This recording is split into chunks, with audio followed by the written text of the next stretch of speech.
Assalamualaikum warahmatullahi wabarakatuh. Alhamdulillahi rabbil alamin, bini'matil iman wal islam wa tatimmus shalihat.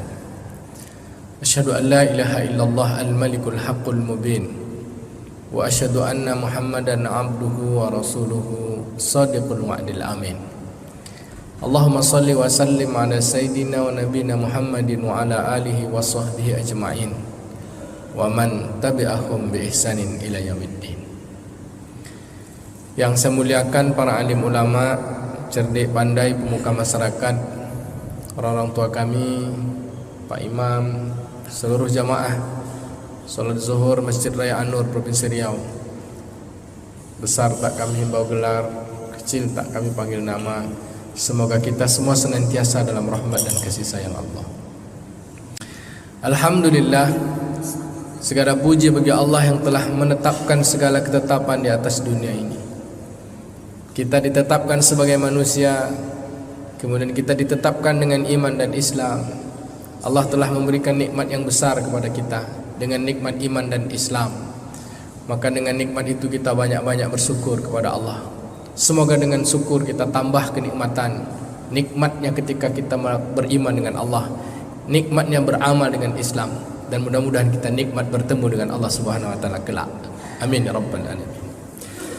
Salawat dan salam pada baginda Nabi SAW, mengucapkan Allahumma salli ala sayyidina Muhammad wa ala ali sayyidina Muhammad.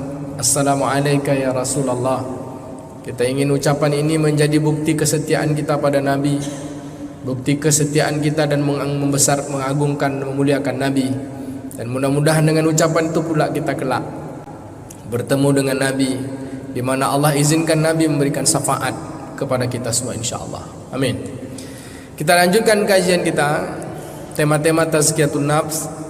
2 pekan yang lalu kita membahas tentang bahwa bagi seorang yang beriman, yang bermakrifah kepada Allah Subhanahu wa taala, tidak ada satu urusan pun kecuali dia memulai urusan itu dengan membaca basmalah. Bismillahirrahmanirrahim. Di antara zikir-zikir basmalah ada zikir yang muqayyad, ada zikir yang mutlak. Maka kita bahas ada 7 kebiasaan zikir setidaknya yang lazim menjadi zikir mutlak, yang lazim dibaca oleh orang-orang terdahulu, dibaca oleh Nabi SAW, dibaca oleh para sahabat, dibaca oleh orang-orang tua-tua kita dulu, dibaca oleh orang-orang soleh, sebagai bentuk bahwa dia melakukan segala sesuatu itu berserah diri kepada Allah Subhanahu wa taala. Dia melakukan sesuatu itu atas nama Allah Subhanahu wa taala. Dia melakukan sesuatu itu atas izin Allah, bersama dengan Allah, maka takkan terjadi satu perbuatan pun kecuali karena ketetapan Allah Subhanahu wa taala. Maka ada 7 bismillah. Mudah-mudahan dengan bismillah itu semua hajat-hajat kita dikabulkan oleh Allah Subhanahu wa taala. Semua apa yang menjadi tujuan perbuatan kita ini menjadi ibadah, dan dengan ibadah itu Allah Subhanahu wa taala mudahkan semua kebaikan-kebaikan sehingga perbuatan-perbuatan kita itu diridhoi oleh Allah Subhanahu wa taala. Yang pertama, catat wae, diamalkan hari-hari. Kata orang-orang tua kita disebut dengan bismillah pembuka hari. Apa tuh Pak? Allahumma bika asbahna wa bika amsayna wa bika nahya wa bika namut wa ilaikan nusyur. Kata ulama, makna dari kalimat ini kalau kita terjemahkan, ya Allah, Allahumma bika asbahna, ya Allah denganmu kami berpagi. Wa bika amsayna, dengan bersamamu pula lah kami nanti berpetang. Wa bika nahya, denganmulah kami ini hidup. Wa bika namut, denganmulah kami mati. Wa ilaikan nusur, dan hanya kepadamulah kami dikembalikan. Siapa yang mengucapkan ini di pagi hari, berarti dia memulai harinya berserah diri kepada Allah. Dia memulai harinya atas nama Allah, berserah diri pada Allah, maka Allah akan cukupkan hari itu untuknya. Pagi tadi ada mulai dengan bacaan itu Pak? Ada mulai itu? Kalau Pak Imam jelaslah, ya kan? Hafal Pak bacaannya? Allahumma bika asbahna wa bika amsayna wa bika nahya wa bika namut wa ilaikan nusyur. Ini bismillah pembuka hari. menjadi bagian zikir pagi dan petang kita. Bismillah yang kedua yang lazim dibaca oleh orang terdahulu, bahwa tanda kita bermakrifah kepada Allah, kita memohon perlindungan Allah Subhanahu wa taala. Kata Nabi, siapa yang mengucapkan ini 3 kali, maka sungguh dia dalam perlindungan Allah. Tidak ada satu mudarat pun yang tidak ada satu pun mudarat yang datang baginya atas izin Allah Subhanahu wa taala. Bacaannya apa, Pak? Bismillahilladzi la yadurru ma'asmihi say'un fil ardi wala fis sama' wa huwas sami'ul alim. Boleh kita baca Pak sama-sama? Bismillahilladzi la yadurru ma'asmihi say'un fil ardi wala fis sama' wa huwas sami'ul alim. Dengan nama Allah tidak ada yang mendatangkan mudarat. La yadurru ma'asmihi say'un fil ardi wala fis sama' wa huwas sami'ul alim. Tidak ada yang mendatangkan mudarat. Dengan nama Allah kita berlindung kepadanya, baik segala yang datang dari langit maupun yang dari dalam bumi. Sesungguhnya Allah Maha Sayun fil ardi wa huwa samiul alim. Dia Maha mendengar lagi Maha mengetahui. La yadurru ma'asmihi sayun, tidak ada satu pun yang bisa mendatangkan mudarat kepada kita baik dari langit maupun dalam bumi. Wah, ini kata Nabi, siapa yang baca 3 kali maka sungguh ia dalam perlindungan Allah. Bismillah, udah 2 kan?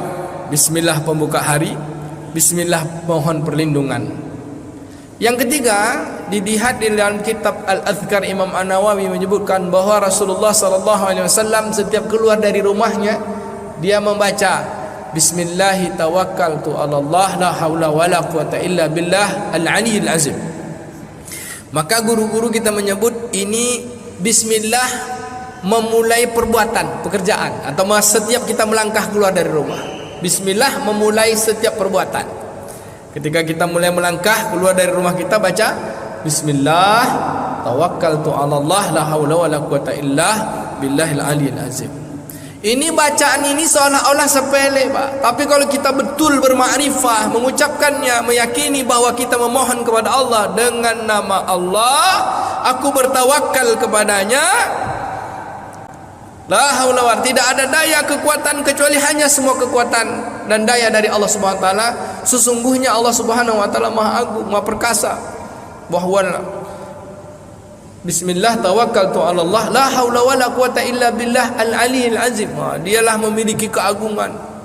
Bapak Ibu yang dimuliakan Allah Subhanahu wa taala, kita ketika ingin berangkat keluar dari rumah, kita melangkah keluar dari rumah, kita tak tahu kita sampai atau tidak pada tempat tujuan. Kita bekerja, apakah kita berhasil bekerja ini, hasilnya pulang nanti sore kita betul bawa hasil atau tidak, tak tahu. Maka ketika kita keluar dari rumah, kita memulai untuk berbuat, beramal, semua hasil itu kita serahkan kepada Allah. Inilah bismillah dengan tawakal, kata ulama. Bahkan Nabi SAW sebutkan, tidakkan rugi orang yang bertawakal. Allah jamin, wa may yatawakkal 'alallah fahuwa hasbuh. Siapa yang bertawakal, baginya Allah akan cukupkan. Nah, pertanyaannya tadi, keluar dari rumah ada baca ini tak? Ada baca tak? Ada ya? Ya iyalah nih. Baca Pak ya. Bismillah tawakkaltu 'ala Allah la haula wala quwata illa billah. Bismillah yang keempat. Bismillah disebutkan di dalam kitab Kifayatul Akhyar. Saya pernah baca dulu nih. Guru-guru kita, asal kita berbuat sesuatu setiap hari Pak, memasukkan sesuatu, mengambil sesuatu, terutama uang. Nah, ini amalan orang tua-tua dahulu. Kalau orang Banjar bilang amalan orang tua-tua bahari. Orang Banjar Pak, karena nenek saya Banjar. Jadi kalau kita mau ngambil sesuatu, meletakkan sesuatu, terutama uang, bacanya Bismillahi fi kanzillah wa Bismillahi min kanzillah. Jadi Bismillah meletakkan sesuatu dan mengambil sesuatu. Ini maknanya apa? Dengan nama Allah, dari perbendaharaan Allah Subhanahu wa taala diambil dia, lalu dimasukkan sesuatu itu dengan nama Allah ke dalam perbendaharaan Allah. Ini kata ulama, siapa yang membaca ini sungguh-sungguh dia bermakrifah kepada Allah, dengan benar dia meyakini, maka segala sesuatu yang dia ambil berkah, yang dia masukkan berkah. Dan saya punya pengalaman khusus tentang Bismillah fi kanzillah. wa bismillahi min kanzillah. Ketika saya ngaji dulu di Banten. Kalau mau ceritanya nanti pada salat zuhur. Kalau diceritakan sini tidak selesai. Bapak Ibu yang dimuliakan Allah SWT, sudah berapa bismillah? 4 kan? Bismillah pembuka hari. Bismillah mohon perlindungan dari segala mudarat. Bismillah memulai pekerjaan, perbuatan asal keluar dari rumah. Bismillah meletakkan sesuatu. Dan bismillah mengambil sesuatu. Bismillah mengambilnya min kanzillah, diambil dari perbendaharaan Allah. Bismillah fi kanzillah, bismillah dengan nama Allah diletakkan dalam perbendaharaan Allah Subhanahu wa taala. Mudah-mudahan yang diambil berkah, yang digunakan berkah. Apa maknanya? Segala sesuatu yang kita lakukan itu dari yang kita ambil, yang kita pegang, yang kita berikan, yang kita keluar, yang kita masukkan, maka dia akan bernilai baik, beribadah di sisi Allah Subhanahu wa taala. Untuk yang 3 lagi kita lanjutkan pertemuan berikutnya. Ini bismillah dia. Bismillah yang lazim. Sebenarnya banyak. 3, 9. Tapi ulama menyebut ada 7 yang lazim kita baca. Dengan itu mudah-mudahan Allah Subhanahu wa taala menjadikan setiap urusan-urusan kita ini kita bersandar pada Allah, lalu Allah meridai perbuatan kita. Bismillah. Alhamdulillah. Mohon maaf atas segala kekurangan. Terima kasih segala perhatian. Subhanakallahumma wa bihamdika nasyhadu an la ilaha illa anta nastaghfiruka wa natubu ilaik. Assalamualaikum warahmatullahi wabarakatuh.